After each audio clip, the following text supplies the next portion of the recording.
SR classes. Join SR classes and fulfill your dream.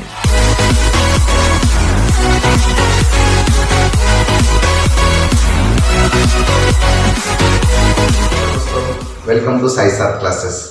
मेरे प्यारे दोस्तों, कल हमने फिजिक्स का पहला चैप्टर जिसका बेसिक कॉन्सेप्ट हमने डिस्कस किया था उसको 2 मिनट के लिए रिपीट करेंगे। और आज जो है हम लोग 2 बहुत इंपॉर्टेंट चीजें देखने वाले हैं। पहली चीज, आज हम लोग कल के डिस्कशन वाले सारे फॉर्मूलेज एक साथ देखेंगे, क्योंकि आप सबको पता है फिजिक्स के लिए एमसीक्यूज के लिए, फिजिक्स में एमसीक्यूज के लिए या बोर्ड के लिए भी, न्यूमेरिकल्स के लिए भी फॉर्मूले plays a very important role. तो आज हम लोग फॉर्मूले डिस्कशन करेंगे कल का। तो चलो शुरुआत करते हैं 2 मिनट में। कल तक हमने क्या देखा, ये देखा था। पहले दोस्तों हमने बात कर रहे थे रोटेशनल डायनामिक्स की। तो मैंने आपको ये बताया था how rotational motion and circular motion they are strongly related with each other. ये भी मैंने आपको एक्सप्लेन किया था। अलॉन्ग विद दैट हमने शुरुआत की थी सर्कुलर मोशन के साथ। The motion of the particle along the circumference of circle is called as circular motion. The motion of the particle along the circumference of circle is called as circular motion. और उसके बाद हमने आगे क्या देखा था? उसके बाद हमने ये देखा था सर्कुलर मोशन के कुछ बेसिक टाइप्स या बेसिक कॉन्सेप्ट देखने की कोशिश की थी। लाइक हमने देखा था एक्सेलरेशन, डिस्प्लेसमेंट, वेलोसिटी। सर्कुलर में भी देखा था angular acceleration, angular velocity, angular displacement. ये सारी बातें हम लोग देख चुके थे। अब इसके आगे जब हम लोग जाएंगे तो आज हम लोग सबसे पहले फॉर्मूलेज की बात करेंगे। साइड में मैं फॉर्मूलेज लिख रहा हूं, आप कंसंट्रेट करना हम लोग क्या कर रहे हैं। ओके, सबसे पहला जो डिस्कशन हम लोग करने वाले हैं वो था 3 बातें, S V A, displacement, velocity, acceleration. कौन सी? ट्रांसलेशनल वाली। सर्कुलर वाली कौन सी? सर्कुलर वाली करेंगे हम लोग थीटा, ओमेगा, और यहां पे था हमारा अल्फा। ओके, अब कुछ इंपॉर्टेंट फॉर्मूलेज, ये दोनों जो है जैसे हमने बोला था when any particle perform circular motion all this 6 things are related with that particle. उस पार्टिकल के साथ ये सारी बातें होती है, ये हमें पता है। और एक्सेलरेशन तो 2 फॉर्म में आता है, एक टेंजेंशियल होता है, एक रेडियल होता है, ये हमने बात की थी। अब सबसे पहले 2 मिनट में हम लोग 3 फॉर्मूलेज डेवलप कर लेते हैं। ये एक दूसरे के साथ रिलेशन करते हैं, यानी एस का रिलेशन थीटा से है। लीनियर एक्सेलरेशन और एंगुलर एक्सेलरेशन एक दूसरे के साथ रिलेटेड होते हैं। सर्कुलर मोशन की बात कर रहा हूं, लीनियर वेलोसिटी, एंगुलर वेलोसिटी एक दूसरे के साथ रिलेटेड होती है। और यहाँ पे लीनियर एक्सेलरेशन और एंगुलर एक्सेलरेशन भी एक दूसरे के साथ रिलेटेड होते हैं। वो एक दूसरे के साथ शेयर करते हैं R relation, R for radius, R relation share करते हो। लाइक यहाँ पे मैं लिख देता हूं आर, और 1 मिनट में या उसके भी कम टाइम में हमारे 3 फॉर्मूलेज लर्न हो गए दोस्तों। S is equal to R theta, V is equal to R omega, A is equal to R alpha.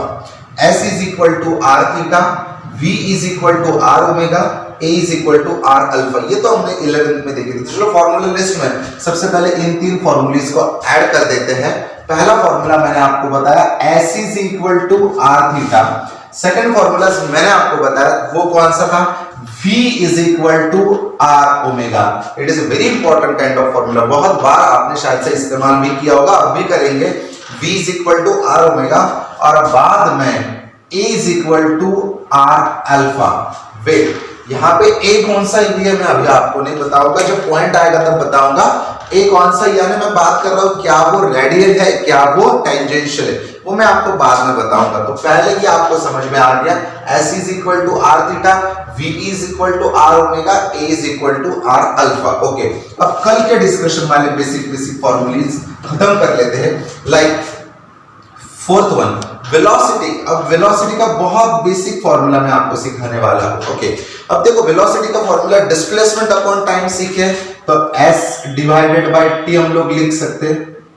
Okay, बहुत बड़े लेवल पे, मतलब अब हम लोग 3 लेवल की बात करेंगे। एक बड़े लेवल की या नॉर्मल लेवल की बात करेंगे, एक छोटे लेवल की बात करेंगे, एक बहुत छोटे लेवल की बात करेंगे। कैसे मैं आपको बता देता हूं। मतलब V is equal to S divided by T। S क्या हो सकता है? कुछ मीटर, टाइम, आवर्स में हो सकता है। अगर छोटे लेवल की बात करें तो उसको D यानी डिस्क्रिमिनेंट लगाया जाता है, यानी ds डिवाइडेड बाय dt ऐसे लिख सकते हैं। और उससे भी छोटे, बहुत बहुत छोटे लेवल पे, एकदम छोटे लेवल पे काम कर रहे हैं हम लोग। मतलब टाइम भी 1 सेकंड से कम है। टाइम क्या बोला मैंने? 1 सेकंड से कम है और डिस्प्लेसमेंट भी कुछ माइक्रो नैनोमीटर में आ रही है। तब क्या करेंगे? तब ये फॉर्मूला लिखने का स्टाइल थोड़ा चेंज होता है। तब हमें लिमिट, मैथ्स में आपने सीखा होगा लिमिट कब इस्तेमाल करते हैं? जब डिनोमिनेटर इतना छोटा होता है कि वो जीरो के करीब होता है, जीरो के करीब होता है, लेकिन जीरो नहीं होता। तो देखो मैं क्या लिखने वाला हूं, डेल्टा। अगर छोटे लेवल पे है तो डी लिखेंगे, उससे भी छोटे लेवल पे है तो डेल्टा लिखेंगे। Delta S divided by delta T, और यहाँ पे लिमिट देना होगा, limit delta T tends to 0। यहाँ पे डेल्टा टी बहुत बहुत छोटा है। देखो तीनों चीजें अलग अलग नहीं है, लेवल अलग अलग है। तीनों फॉर्मूले एक ही वेलोसिटी का s अपॉन टी ये नॉर्मल इस्तेमाल करते हैं, ds अपॉन dt, और उससे भी छोटा है तो limit delta T tends to 0 delta s divided by delta T. ये फॉर्मूला यहाँ पे आ गया।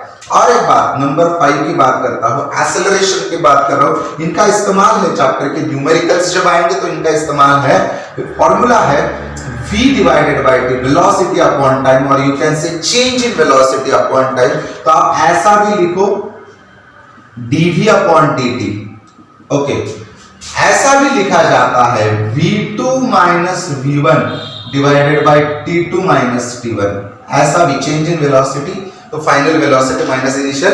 अब छोटे लेवल की बात करते हैं, बहुत छोटे लेवल की बात करते हैं, तो यहां पे लिखा जाएगा limit delta T tends to 0, delta T tends to 0। यहां पे मैं लिखने वाला हूं delta v divided by delta T, delta v divided by delta T. तो हमने वेलोसिटी देख लिया, एक्सेलरेशन देख लिया, डिस्प्लेसमेंट तो है ही हमारे पास। अब मैं इसी को आगे बढ़ाऊंगा। Now I am talking about omega. Omega की बात करूंगा। क्या है ओमेगा? Angular velocity. कल ही देखा था हमने, क्या है ओमेगा? Angular velocity. अब एंगुलर वेलोसिटी का बेसिक फॉर्मूला है एंगुलर डिस्प्लेसमेंट अपॉन टाइम। बिल्कुल s अपॉन t है तो थीटा अपॉन t लिखा। छोटे लेवल पे जाएंगे तो आप ऐसे लिखो d theta divided by dt। कोई फर्क नहीं है, ये अलग अलग फॉर्मूले नहीं बता रहा हूं, अलग अलग फॉर्म बता रहा हूं कि एक ही चीज अलग अलग फॉर्म आ जाएंगे। और यहां पे लिखूंगा limit delta t tends to 0। क्या लिखा मैंने? Delta t tends to 0।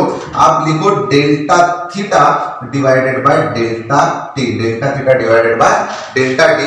और रही बात नंबर 7 की, ओके, तो वहां पे मैं अल्फा की बात करूंगा, एक्सेलरेशन की बात करूंगा, एंगुलर एक्सेलरेशन की बात करूंगा। तो फॉर्मूला क्या लिखेंगे आप? ओमेगा डिवाइडेड बाय t, या ऐसे भी लिख सकते हो d omega divided by dt which is equal to, आप उनको चेंज भी कर सकते हो, like omega 2 minus omega 1 divided by t2 minus t1 divided by t2 minus t1।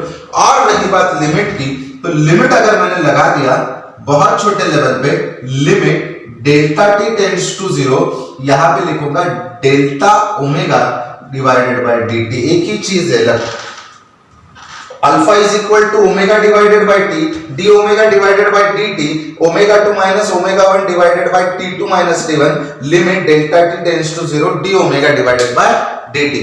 अब इसके आगे वाले फॉर्मूलेस देखते हैं। अब अगले फॉर्मूलेस की बात करते हैं। अब हम लोग यूसीएम देखेंगे और फिर फॉर्मूलेस की तरफ आएंगे। यूसीएम, तो मैपिंग में मेरा अगला कंसेप्ट है यूसीएम। मैंने कहा UCM, uniform circular motion. I repeat, क्या बोला मैंने? Uniform circular motion. इसका एक बहुत अच्छा एग्जांपल मैं आपके सामने पेश करता हूँ, बताता हूँ। वो एग्जांपल ऐसा है कि अर्थ जो है, मान लो अर्थ सर्कुलर मोशन परफॉर्म कर रही है, ऐसा मान लेते हैं हम लोग। क्या परफॉर्म कर रही है? Circular motion. तो क्या अर्थ जिस स्पीड से या जिस वेलोसिटी से सन के अराउंड मूव कर रही है, वो स्पीड कम हो रहा है, ज्यादा हो रहा है, या कांस्टेंट है? वो स्पीड कांस्टेंट है। वो स्पीड क्या है? Constant. It is the example of uniform circular motion, the motion of the particle along the circumference of circle with constant angular speed. With constant angular speed क्या कहा जाएगा? उसे यूसीएम कहा जाएगा, यूनिफॉर्म सर्कुलर मोशन कहा जाएगा। Okay, अब इसका अपोजिट अगर देखें तो दूसरा जो आता है वो आता है नॉन यूनिफॉर्म सर्कुलर मोशन। तो अगली फॉर्मूलाज की तरफ जाने से पहले इन दो कंसेप्ट को बहुत क्लियर कर लेते हैं। एक साइड में मैंने बोला यूनिफॉर्म सर्कुलर मोशन, दूसरे साइड पे बोला मैंने नॉन यूनिफॉर्म सर्कुलर मोशन। एक यूनिफॉर्म है, दूसरा नॉन यूनिफॉर्म है। यहाँ पे स्पीड कांस्टेंट है, यहाँ पे स्पीड कांस्टेंट नहीं है। मतलब हमारा ही एग्जांपल ले लेते हैं, जब हम लोग किसी रेसिंग ट्रैक के ऊपर रनिंग के लिए जाते हैं तो पहले पहले हमारा स्पीड ज्यादा होता है, बाद में हम लोग थक जाते हैं, थोड़ा चलने भी लगते हैं। हम तो सर्कल कंप्लीट करते हैं लेकिन हमारा स्पीड, हमारी वेलोसिटी कम ज्यादा होती है। ये जो है ये नॉन यूनिफॉर्म सर्कुलर मोशन है। तो सर्कुलर मोशन के दो टाइप तो समझ में आ गए, uniform circular motion, non uniform circular motion. ये जो यूनिफॉर्म जो है ना, यूसीएम जो है ना, वो फिजिक्स में बहुत बड़ा रोल प्ले करता है। फिर से सुनना, ये जो यूसीएम है, यूनिफॉर्म सर्कुलर मोशन है, ये फिजिक्स में बहुत बहुत बहुत बड़ा रोल प्ले करता है। बहुत ज्यादा चीज है जो आज मैं आपको बताना चाहूंगा। तो सबसे पहले और एक बात, एक फॉर्मूला मैंने बोला था, A is equal to R alpha बोला था मैंने, वो क्या है मैंने बताया, अब बता रहा हूं, वो टेंजेंशियल एक्सेलरेशन होता है। क्या होता है? Tangential acceleration. क्योंकि अब मैंने आपको ये अब इसलिए बोला क्योंकि मुझे रेडियल बोलना है। क्या बोलना है? रेडियल। ओके, तो जैसे मैंने कल आपको पोजीशन बताई थी, एक्सेलरेशन दो होते हैं, एक टेंजेंट पे होता है टेंजेंशियल एक्सेलरेशन, एक रेडियस की तरफ होता है रेडियल एक्सेलरेशन। वो पोजीशन वाली डायग्राम कल की अच्छे से देखना, आपको सारी बातें फिर से समझ में आ जाएंगी। अब आगे बढ़ता हूं, फॉर्मूला नंबर 8 की बात करते हैं। ए की बात हो रही है लेकिन ये रेडियल वाला है। क्या है? रेडियल वाला। इसका फॉर्मूला होता है बी ओमेगा। मैं नए फॉर्मूले नहीं बता रहा हूं, ये 11th में थे हमें। ए आर रेडियल एक्सेलरेशन क्या है? V omega. क्या है? V omega. अब इस फॉर्मूला के साथ थोड़ा हम लोग खेलेंगे, थोड़ा और चेंज करेंगे उसको। कैसे मैं आपको बता देता हूं। मान लो कि अभी मैंने लिखा दोस्तों A is equal to V omega या A R is equal to B omega, ऐसे मैंने आपको बोला। लेकिन एक बात सिखाई है मैंने, बट आपको पता है v is equal to R omega. अभी तो मैंने बोला था, आपने देखा होगा लेक्चर के स्टार्टिंग में, v is equal to R omega, v is equal to R omega.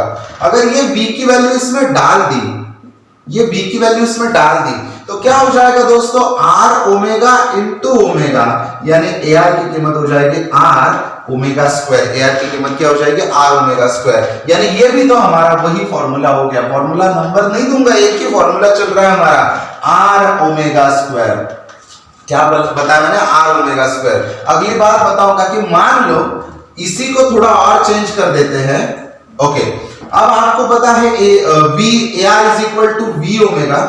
एक मान के चलो v is equal to r omega, ये तो सबको पता है v is equal to r omega. चलो अगर ओमेगा की वैल्यू निकालनी है तो क्या आ जाएगा? v upon r। ओमेगा की वैल्यू निकालनी है तो क्या आ जाएगा? v upon r। तो चलो अब ओमेगा की वैल्यू सब्स्टिट्यूट करते हैं तो क्या हो जाएगा? ये हो जाएगा v into V upon R, यानी आप लिखोगे v स्क्वायर अपॉन r। क्या लिखोगे आप? v square upon r। यानी AR जो है इसका और एक फॉर्मूला आ गया v square upon r, v square upon r। तो ये बात हमें समझ में आ गई। पिछला जो फॉर्मूला था वो टेंजेंशियल का था, a is equal to r alpha, तो वो a था 18। ओके, अब अगला फॉर्मूला बताऊंगा नंबर 9।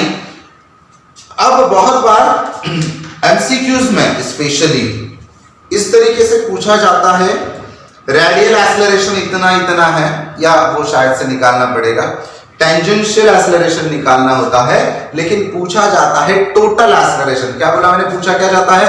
Total acceleration. अब दो एक्सेलरेशन है, साइड में फॉर्मूला लिख देता हूं। ये टेंजेंशियल का भी फॉर्मूला पता है आर अल्फा, टेंजेंशियल का भी फॉर्मूला पता है R alpha, A is equal to R alpha. सवाल हमसे पूछा जाता है, कुछ तो सिचुएशन बना के देते हैं, रेडियल भी निकालना पड़ता है, टेंजेंशियल भी निकालना पड़ता है, लेकिन पूछते हैं टोटल एक्सेलरेशन। क्या पूछते हैं?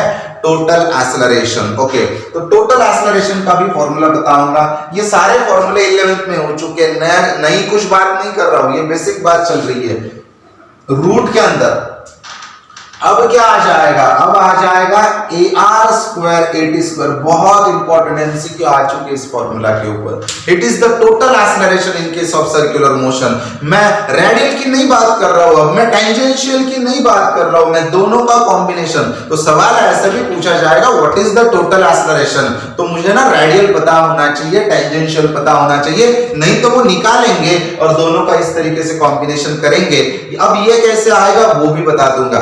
एक रेडियस पे होगा, ये मैंने उनका विक्टर का मैग्नीट्यूड कैसे निकालते हैं हम लोग, विक्टर का मैग्नीट्यूड बिल्कुल वो फॉर्मूला है विक्टर का मैग्नीट्यूड। जैसे हम लोग विक्टर का मैग्नीट्यूड सीखे हैं ऐसे A1 I क्या plus A2 A bar is equal to, ऐसे सीखे ना हम लोग A2 J क्या। तो मॉड ऑफ A कैसे निकालते हैं हम लोग, A1 square plus A2 square.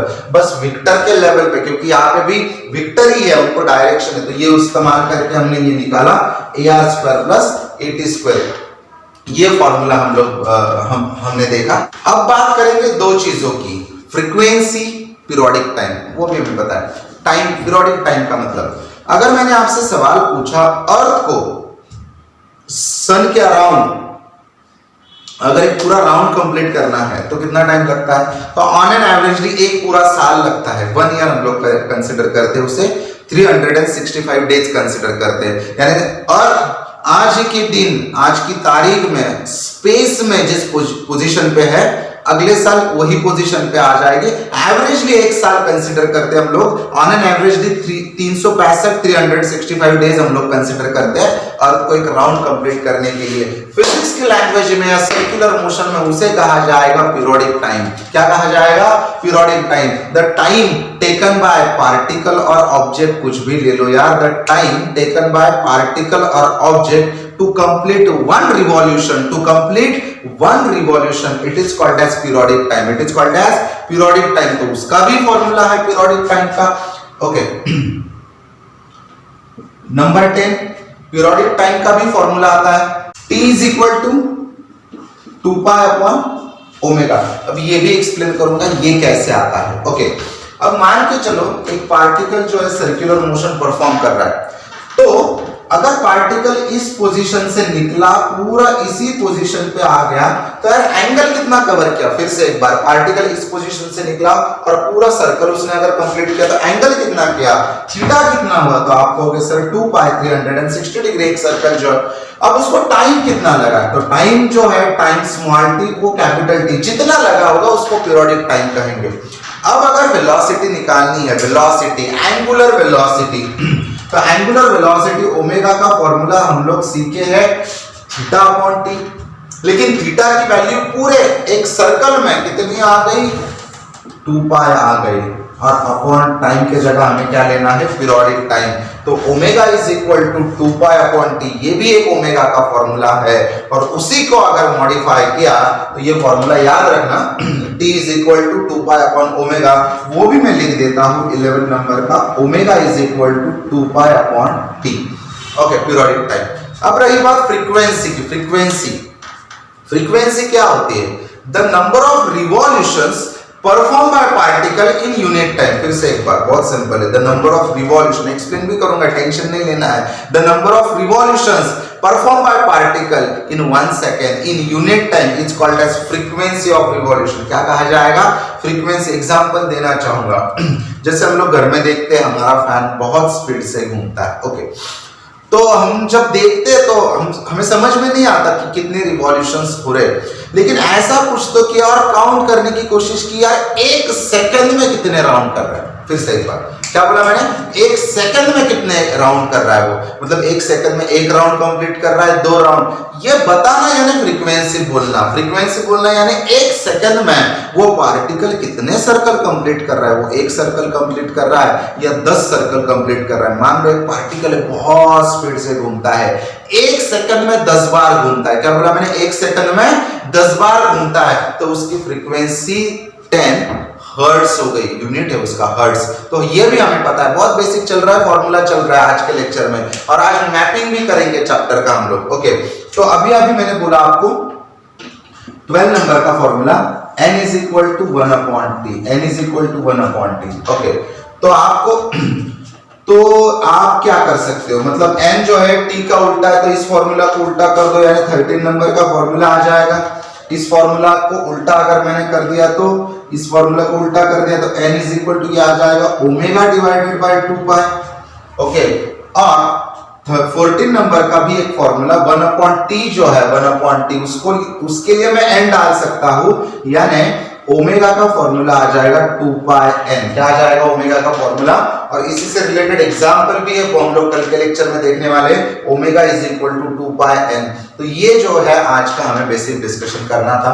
अब मैं आपको चैप्टर की मैपिंग बताता हूं। अब मैं आपको क्या बताता हूं, चैप्टर की मैपिंग। फिजिक्स की बेसिक कॉन्सेप्ट देखने के बाद, सर्कुलर मोशन के बेसिक कॉन्सेप्ट देखने के बाद हम जा रहे हैं चैप्टर की मैपिंग को। जैसे मैंने आपको अभी अभी बताया, हम मैपिंग मतलब कौन से पॉइंट, कौन से कॉन्सेप्ट्स हमें देखने हैं, तो ये पूरा पॉइंट्स हमें देखना है। बेसिक देखने के बाद मैपिंग की तरफ चलते हैं। मेरे प्यारे दोस्तों, सबसे पहले पॉइंट आता है काइनेमैटिक्स ऑफ सर्कुलर मोशन। क्या बताया मैंने, काइनेमैटिक्स ऑफ सर्कुलर मोशन। जो कल के लेक्चर में और आज के लेक्चर में बेसिक सारी बातें की, वो सारी इसमें आती है, kinematics of circular motion. Kinematics of circular motion देखने के बाद याद करना है आपको, ये मैपिंग मैंने आपको सिर्फ बताने के लिए नहीं, याद करने के लिए लिखी है। आपको पूरा याद करना है। सबसे पहले ये पूरा याद करेंगे तब पूरा चैप्टर याद हो जाएगा। दूसरा जो पॉइंट है, टाइप्स ऑफ सर्कुलर मोशन, इसके बारे में थोड़ा बहुत आज बताया मैंने। Uniform circular motion, non uniform circular motion. Speed अगर कांस्टेंट है uniform circular motion, speed constant नहीं है नॉन यूनिफॉर्म सर्कुलर मोशन।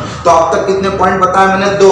एक जो है काइनेमैटिक्स ऑफ सर्कुलर मोशन, सारी बेसिक बातें जो कल के वीडियो में की थी वो इसमें आती है, kinematics of circular motion. Type of circular motion जिसके बारे में आज बात की थी, uniform, non uniform circular motion, formulas भी बताए थे। अब कल के पॉइंट की तरफ बढ़ते हैं, जो कल हम लोग देखने वाले वो पॉइंट है डायनामिक्स ऑफ सर्कुलर मोशन। क्या बताया मैंने, बहुत अच्छे से सुनना, डायनामिक्स ऑफ सर्कुलर मोशन। यहाँ पे हमें 2 फोर्सेस को सीखना है। एक जो है उसे कहा जाता है सेंट्रीपिटल फोर्स और दूसरा है उसे कहते हैं सेंट्रीफ्यूगल फोर्स। फिर से एक बार, पॉइंट का नाम क्या है, डायनामिक्स ऑफ सर्कुलर मोशन। और कितने पॉइंट सीखेंगे, 2।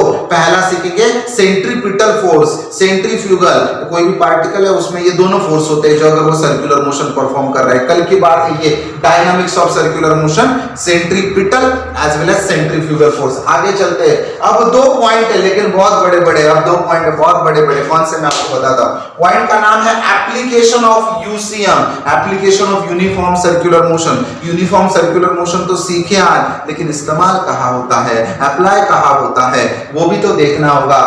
एप्लीकेशन ऑफ सर्कुलर मोशन, वो भी यूसीएम वाला। तो पहला एप्लीकेशन है vehicle along horizontal circular track, vehicle along horizontal circular track। एक छोटा एग्जांपल देता हूँ, बाद में भी दूंगा, आप भी बताता हूँ। मान लो आप बहुत स्पीड से अपनी व्हीकल चला रहे हो, स्पेशली 2 व्हीलर, और आपको अगर टर्न लेना है तो देखो हमेशा आप आपकी गाड़ी का स्पीड कम करते हो। आप बहुत स्पीड से गाड़ी चला रहे हो, टर्न लेना है, स्पीड कम करना पड़ता है। अगर कम नहीं करते तो क्या होता है, कम नहीं करते, बहुत स्पीड से टर्न लिया, हम स्लीप हो जाते हैं। ये क्यों होता है, ऐसे क्यों होता है, क्योंकि ये आपको सीखना है vehicle along horizontal circular track. फिर से एक बार देख लेना, क्या सुनना है आपको, क्या सीखना है आपको, vehicle along horizontal circular track. पूरा डिटेल बताएंगे, अब तो सिर्फ नाम बता रहा हूं। आगे का पॉइंट देख लो, वॉल ऑफ डेथ। आपने देखा होगा कभी किसी सर्कस में या इसमें मौत का कुआं, हम लोग इसको कहते हैं वेल ऑफ डेथ या वॉल ऑफ डेथ भी कहा जाता है। बुक में दोनों नाम दिए हैं, वेल ऑफ डेथ। जहां पे एक 2 व्हीलर या 4 व्हीलर भी मैंने देखी है, वो लोग डायरेक्टली दीवार पे सर्कुलर की तरह चलाते हैं। आपने देखा होगा मौत का कुआं या वेल ऑफ डेथ या वॉल ऑफ डेथ, आप कुछ भी कहो। वो कैसे होता है, मतलब फिजिक्स से वहां पे साइंस है, कोई जादू नहीं होती उन लोगों के पास। क्या करते हैं वो, तो वो यूसीएम का इस्तेमाल करते हैं। कैसे, वो पॉइंट में सीखेंगे। तो यहाँ पे आपको याद करना है vehicle along horizontal circular track. दूसरा पॉइंट सीखेंगे वेल ऑफ डेथ, मौत का कुआं सीखेंगे। बाद में vehicle on banked road, vehicle on, actually ये फर्स्ट और थर्ड पॉइंट एक दूसरे के साथ बहुत रिलेटेड है। Vehicle on bank road. अब बैंक रोड क्या होता है वो भी बताऊंगा अभी थोड़ी देर में, और डिटेल में भी बताऊंगा। आपने देखा होगा, अगर कुछ आपने टू व्हीलर की रेसिंग देखी हुई, जो प्रोफेशनल या हायर लेवल की ओलंपिक्स या कहीं पे भी जो इंटरनेशनल लेवल पे रेसिंग कंपटीशन होती है, वहां पे आपने देखा होगा ऐसा हॉरिजॉन्टल सर्कुलर ट्रैक होता है जिसमें आउटर एज ऐसा रोड बनाते, वो सीधा रोड नहीं बनाते, देखो वो ऐसा रोड बनाते हैं कि गाड़ी जो है टू व्हीलर जो उसके साइड से यानी बाहर की साइड बढ़ा देते हैं। ये कहाँ पे होता है, जो हाईवेज पे रोड वगैरह होते हैं टर्निंग, वहां पे भी आपने देखा होगा एक साइड रोड की बढ़ा देते हैं, अगर टर्न लेना है तो उसको बैंक रोड कहते हैं, उसके बारे में सीखेंगे, व्हीकल ऑन बैंक रोड। चौथा पॉइंट है कोनिकल पेंडुलम। कोनिकल पेंडुलम इसके बारे में अभी बताऊंगा, बाद में बताऊंगा, बहुत सिंपल पॉइंट है। तो 4 पॉइंट बताया मैंने, हॉरिजॉन्टल सर्कुलर ट्रैक वाला बताया, वेल ऑफ डेथ वाला या वॉल ऑफ डेथ वाला बताया मैंने, व्हीकल ऑन बैंक रोड बताया मैंने, कोनिकल पेंडुलम। अब सर्कुलर का लास्ट पॉइंट की मैपिंग बोल देता हूं, यानी आगे जाने में हमें पूरा क्लियर हो जाएगा कि हमें देखना क्या है। अब देखेंगे वर्टिकल सर्कुलर मोशन। क्या देखेंगे? Vertical circular motion. ये थोड़ा अब तक जो सर्कुलर मोशन देखा उससे अलग है, vertical circular motion. Giant wheel में आप बचपन में शायद से या अभी भी आप किसी अम्यूजमेंट पार्क या कहीं गए हो तो आपने देखा होगा जायंट व्हील में बैठते हैं, तो वो वर्टिकल सर्कुलर मोशन होता है। वहां पे ग्रेविटी काम करती है। क्या काम करती है? ग्रेविटी। तो उसके भी आपको 1 2 3 पॉइंट देखने और सर्कुलर मोशन यहाँ पे खत्म हो जाएगा। बाद में इसी चैप्टर का अगला हिस्सा रोटेशनल भी बताऊंगा, पहले इतना सिखाने वाला हूँ अगले 2 या 3 लेक्चर में। पहला है point mass undergoes VCM. VCM है ना, vertical circular motion under gravity. मान लो मैंने हाथ में एक स्टोन लिया, उसको स्ट्रिंग से टाइट कर दिया और ऐसे मैं घुमा रहा हूं, वर्टिकल सर्कुलर मोशन। क्या हो रहा है? वर्टिकल। और बहुत छोटा लिया तो उसको मैं पॉइंट मास कहूंगा, ज्यादा डिटेल अब नहीं बताऊंगा। Point mass undergoes VCM under gravity. Point mass जो है वर्टिकल सर्कुलर मोशन परफॉर्म कर रहा है। क्या होता है आगे? Sphere of death. जैसे मौत का कुआं होता है वैसे इंटरनेशनल लेवल पे ऐसे भी सर्कस होते हैं जहां पे पूरा स्पीयर होता है और लोग वहां पे बड़ी बड़ी ऐसे टू व्हीलर वर्टिकली भी चला लेते हैं। इसको बोला जाता है स्पीयर ऑफ डेथ। आप इसके वीडियोस भी देख सकते हो। लास्ट पॉइंट जो है सर्कुलर मोशन वाला लास्ट पॉइंट है vehicle at the top of convex over bridge.